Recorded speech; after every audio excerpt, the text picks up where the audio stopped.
ओम नमः शिवाय। शिव महापुराण रुद्र संहिता उत्तरार्ध अध्याय 5 शिव अवतार वर्णन। शिव बोलिया, द्वापરમાં 10મા ભાગમાં એક ત્રિધામા નામના વ્યાસ મુનિ થશે, જે હિમાલયના ઉચ્ચ શિખર પર ભૃંગ નામક સ્થાને રહેશે, તથા ત્યાં પણ મારા ભૃગુ, બલબંધુ, નરામિત્ર, કેશુસંગ નામના 4 તપોધન પુત્ર થશે. પછી 11મો દ્વાપર યુગ આવશે, તેમાં તીવ્રૃત નામના મુનિ વ્યાસ થશે, અને હું કલિંગના ગંગામાં દ્વાપરમાં તપ નામથી પ્રગટ થઈશ, તથા ત્યાં પણ મારા 4 વ્રતધારી પુત્ર ઉત્પન્ન થશે. પછી 12મો દ્વાપર આવશે, જેમાં સતતેજા મુનિ વ્યાસ થશે, અને આ રીતે દ્વાપરના વ્યાસજીના 28 અવતાર થશે. પ્રત્યેક કલીના પ્રારંભમાં યોગેશ્વરનો અવતાર થતો રહેશે, તથા 4 પુત્રો પ્રત્યેક અવતારમાં થતા રહેશે, જે બધા જ યોગ માર્ગના પ્રવર્તક અને અવિનાશી શૈવ હશે. આ બધા જ શિવના ભક્ત, શિષ્ય, પાશુપત વ્રતનું આચરણ કરનાર, શરીરમાં ભસ્મ લગાડેલ રુદ્રાક્ષની માળાને ધારણ કરનાર, લલાટ ઉપર ત્રિપુન કરનારા હશે. આ સર્વ શિષ્યો ધર્મમાં તત્પર, વેદ વેદાંગના પરાગામી, નિત્ય બ્રાહ્મભ્ય લિંગાર્ચન કરનાર હશે. એમની હંમેશા મારામાં ભક્તિ રહેશે, અને જે યોગ હંમેશા ધ્યાનાવસ્થિત રહેશે, જીતેન્દ્રિય રહેશે, જેમની આ 28મા દ્વાપરમાં કુલ સંખ્યા 112 થશે.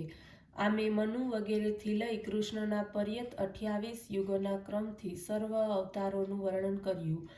આ સર્વના અંતમાં જ્યારે કૃષ્ણ દ્વૈપાયમાન વ્યાસ હશે, ત્યારે જે શ્રુતિઓ સહિત બ્રહ્મ લક્ષણોથી યુક્ત વેદાંત શાસ્ત્રનું વર્ણન કરશે, બ્રહ્માને આમ કહીને તેમના જોતામાં તો શિવજી અંતર્ધ્યાન થઈ ગયા. અધ્યાય 6 નંદિકેશ્વર અવતાર. સનતકુમાર બોલ્યા, હે નંદીશ્વર, હવે હું તે સાંભળવાની ઈચ્છા રાખું છું કે શિવના અંશમાંથી આપ કેવી રીતે ઉત્પન્ન થયા, તેમજ પર ગૃહ્ય શિવ તત્વને આપ કેવી રીતે જાણી શક્યા. હે પ્રભુ, આ સર્વ આપ મને કૃપા કરીને કહો. નંદીશ્વર બોલ્યા, હે સર્વજ્ઞ સનતકુમાર, આપ સાવધાન મન થઈને સાંભળો. એક સમયે જ્યારે પુત્રની કામનાથી શિલાદ ઋષિ શિવજીનું તપ અને ધ્યાન કરતા શિવલોકને પ્રાપ્ત થયો, ત્યારે દેવતાઓના સ્વામી ઇન્દ્ર તેમના તપથી પ્રસન્ન થયા. વરદાન આપવાને માટે તેમની પાસે ગયા અને કહ્યું, વરદાન માગો. એટલે ઇન્દ્રને પ્રણામ કરી અનેક સ્તુતિઓથી એમનો આદર કરતા મુનિ શાર્દુલ શિલાદ હાથ જોડીને બોલ્યા કે જો આપ મારા ઉપર પ્રસન્ન છો, તો મને અયોનિજ તેમજ મૃત્યુહીન પુત્ર આપો. ઇન્દ્ર બોલ્યા, મૃત્યુહીન તો કોઈ હોતું જ નથી. હરિ, બ્રહ્મા વગેરે પણ મૃત્યુવાળા જ છે. પછી તો અન્ય દેવતાઓનું કહેવું જ શું. હા, જો દેવેશ્વર રુદ્ર પ્રસન્ન થાય તો તે અયોનિજ મૃત્યુરહિત પુત્ર તને આપી શકે. હું, બ્રહ્મા કે વિષ્ણુ તો તેમ કરી શકીએ તેમ નથી. ઇન્દ્રએ બ્રાહ્મણને આ પ્રમાણે કહીને દેવતાઓ સહિત પોતાના લોક તરફ ચાલ્યા ગયા. પછીથી શિલાદે મહાદેવજીની આરાધના કરી. 1000 વર્ષ સુધી ઘોર તપસ્યા કરી એના શરીર ઉપર મકોડાએ માટી ચડાવી દીધી. માંસ, રુધિર અને ત્વચાથી હીન તેના શરીરમાં અસ્થિ જ બાકી રહ્યા. ત્યારે શિવે પોતાનું રૂપ બતાવ્યું. દેવતાઓના અધિપતિએ એને વરદાન આપવા કહ્યું, પરંતુ સમાધિમાં લીન શિલાદને એમની વાણી પણ ન સંભળાઈ. જ્યારે શિવે પોતાના હાથો વડે એનો સ્પર્શ કર્યો, ત્યારે તેની સમાધિ તૂટી. એણે આંખ ખોલીને જોયું તો ઉમા સહિત શિવ સમક્ષ તે ઊભો હતો. તે એમના ચરણોમાં પડ્યો, સ્તુતિ કરવા લાગ્યો. ભગવાન શિવજીએ શિલાદને કહ્યું, હું વરદાન આપવા આવ્યો છું. હું તને સર્વજ્ઞ અને સર્વ શાસ્ત્રોમાં પારંગત પુત્ર આપું છું. શિલાદે ગદગદ કંઠે સજલ નેત્રો વડે હાથ જોડીને કહ્યું, હે મહાદેવજી, જો આપ મારા ઉપર પ્રસન્ન છો અને વરદાન દેવા ચાહો છો, તો આપની સામે જ મૃત્યુરહિત અયોનિજ પુત્ર મને આપો. ત્રયંબક ભગવાન શંકરે કહ્યું, તથાસ્તુ. આમ કહીને શિવજી તો અંતર્ધ્યાન થઈ ગયા. શિલાદે પોતાના સ્થાનમાં આવીને સર્વ વૃત્તાંત ઋષિઓને કહી સંભળાવ્યો.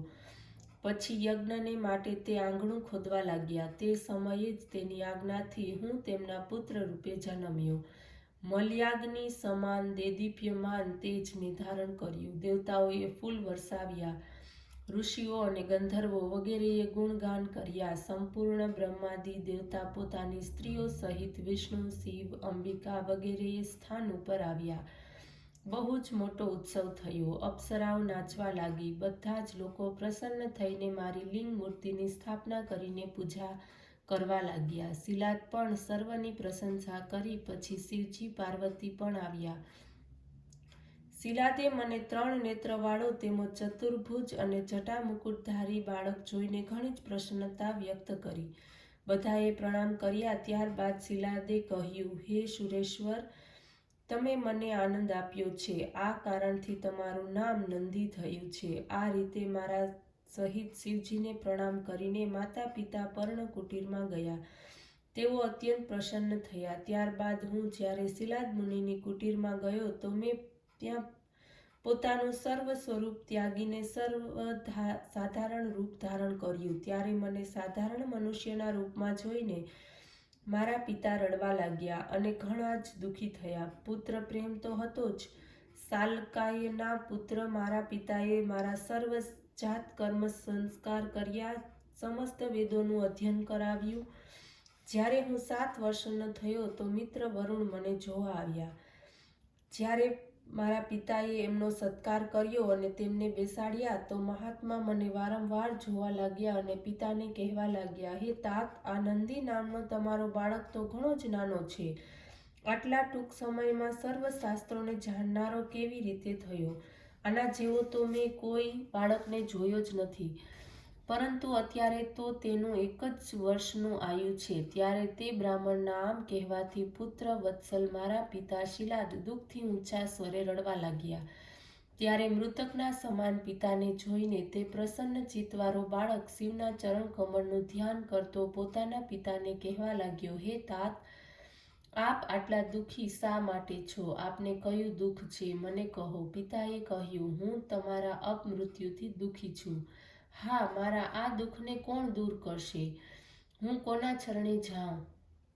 પુત્ર બોલ્યો, મને દેવ, દાનવ, યજ્ઞરાજ, કાલ તથા મનુષ્ય કોઈ પણ મારી શકતો નથી. હે પિતાજી, હું આપના સોગંદ ખાઈને કહું છું, આ મારું કહેવું સત્ય છે. પિતાએ કહ્યું, હે પુત્ર, તમારો કોણ પ્રભુ છે જેની તપસ્યાથી તમે મારા આ કઠિન દુઃખને દૂર કરી શકશો? પુત્રે કહ્યું, હે પિતાજી, હું તપથી અથવા વિદ્યાથી જ મૃત્યુને દૂર ભગાડી દઈશ. કેવળ શિવજીના ભજનથી જ મૃત્યુને હું જીતીશ. આ પ્રમાણે કહી પોતાના પિતાને પ્રણામ કરી પ્રદક્ષિણા કરી હું નંદી એક મોટા વન તરફ ચાલ્યો ગયો. ઓમ નમઃ શિવાય.